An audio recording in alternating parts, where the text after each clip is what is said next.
السلام علیکم ناظرین، آپ دیکھ رہے ہیں میرا یوٹیوب چینل۔ میرا نام ہے عمر دراز۔ امید کرتا ہوں آپ لوگ خیریت سے ہوں گے۔ یہ 2 دن عاشورہ کے بڑے ہی پرامن طریقے سے پاکستان میں گزر گئے الحمدللہ۔ سیکیورٹی اداروں کی بھی بڑی کامیابی ہے اور پولیس کی بھی بڑی کامیابی ہے کہ پاکستان میں بڑے امن و امان سے یوم عاشورہ جو تھے دونوں کے دونوں وہ گزر گئے الحمدللہ۔ اور لوگوں نے اپنے اپنے انداز میں، مذہبی لوگوں نے اس کو مذہبی جو ان کے جلوس وغیرہ تھے سب نے ان میں پارٹیسپیٹ کیا، سب نے اپنا غم اور دکھ ظاہر کیا۔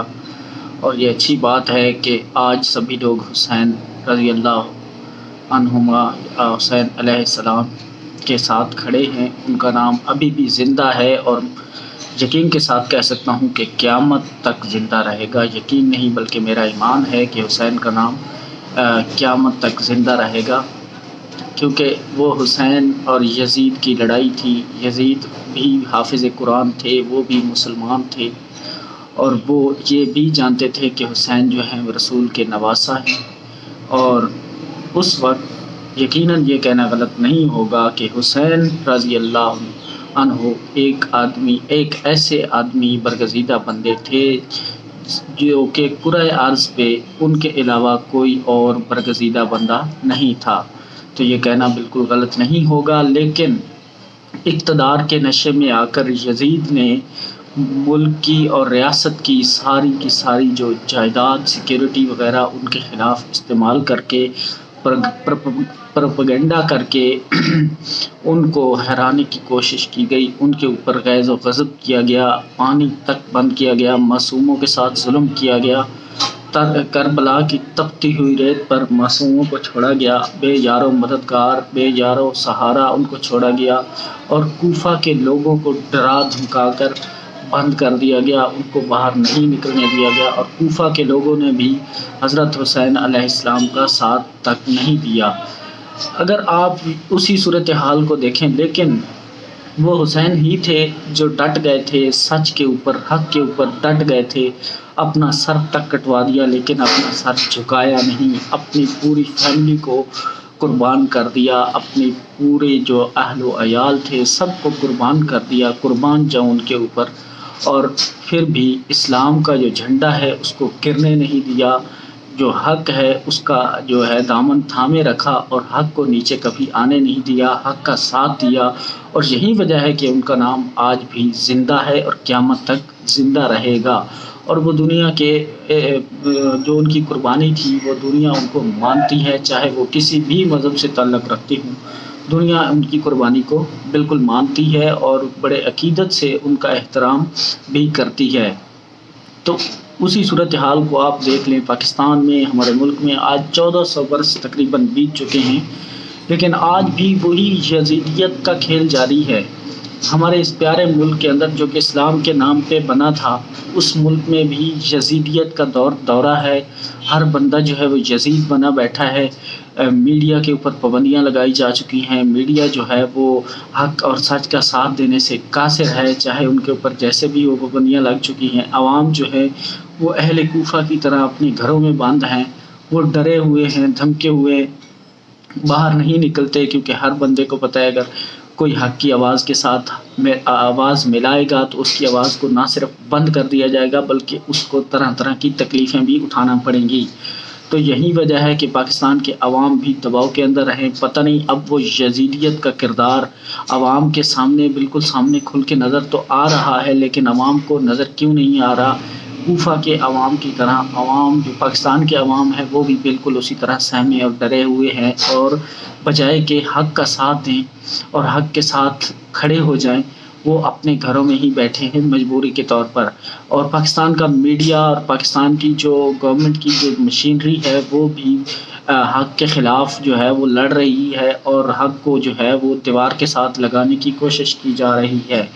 تو اسی سلسلے کی ایک کڑی میں شبر زیدی صاحب جو کہ پچھلی حکومت میں چیئرمین FBR رہ چکے ہیں، ان کا انٹرویو کیا گیا جیو ٹی وی کے اوپر شاہ زیب خانزادہ کے پروگرام میں۔ تو اس میں انہوں نے بہت بڑے بڑے انکشافات کیے مصروف نے، پتہ نہیں کیوں انکشافات انہوں نے پہلے کیوں نہیں کیے اور وہ اب کیوں کر رہے ہیں، پہلے ان کو عہدے کا لالچ تھا یا کچھ اور؟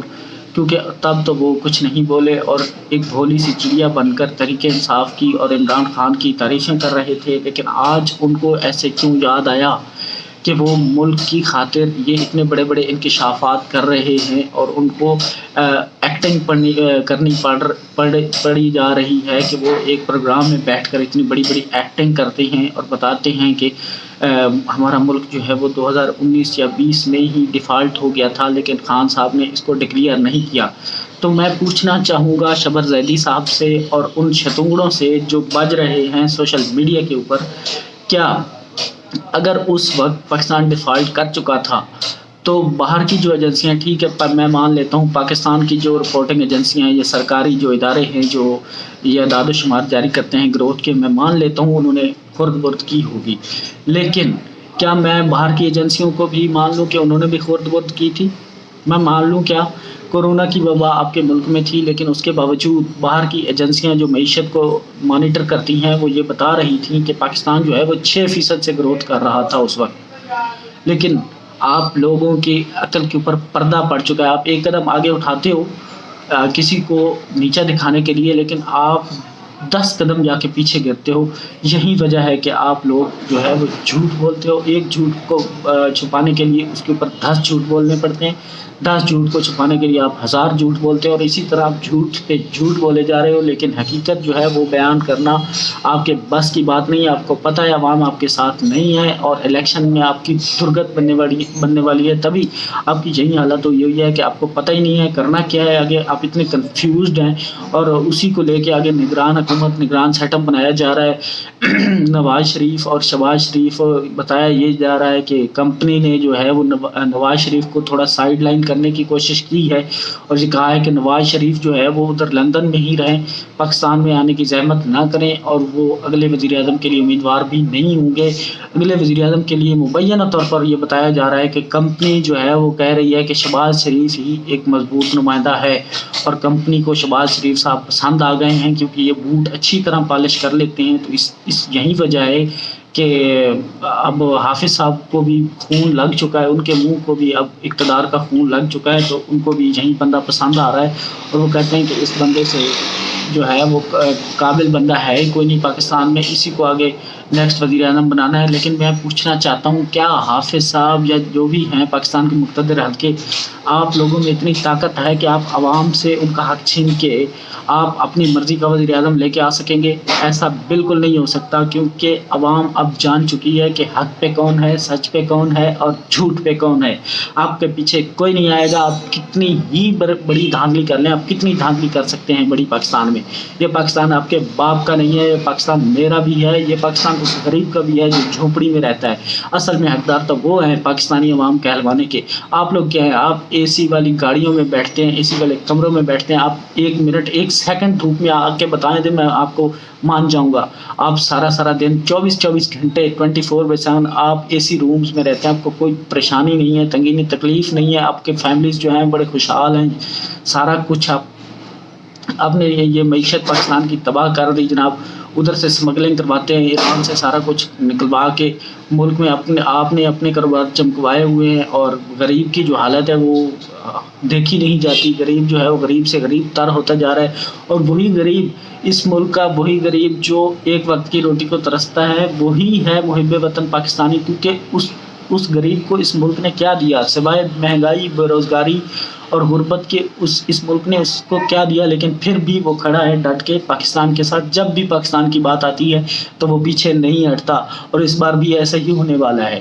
آپ دیکھ لیجئے گا، جہاں پہ بھی تحریک انصاف کا جھنڈا یا تحریک انصاف کا انتخابی نشان آئے گا، وہی جماعت اسی جگہ پہ ٹھپے لگیں گے، اور انشاءاللہ تحریک انصاف جیت کے آئے گی، عمران خان جیت کے آئے گا، اور ایک بار پھر وزیر اعظم پاکستان کے عہدے پر فیض ہوں گے۔ اور میں امید کرتا ہوں کہ اس بار وہ اکثریت سے آئیں گے، تاکہ آپ لوگوں کی جو بیساکھیاں ہیں وہ اس کو نہ لینی پڑے، جس طرح اس نے پچھلی حکومت میں لی تھی، اور انہیں بیساکھیوں کی وجہ سے وہ کچھ نہیں کر پائے تھے۔ انہیں بیساکھیوں کی وجہ سے آج آپ لوگ اور شتونگڑے لوگ جو ہیں وہ ملک پاکستان میں جو ہے وہ یزیدیت پھیلا رہی ہیں، اور آپ ہی کی وجہ سے، آپ ہی کی بیساکھیوں کی وجہ سے آج جو ہے ملک میں یزیدیت عروج پر ہے۔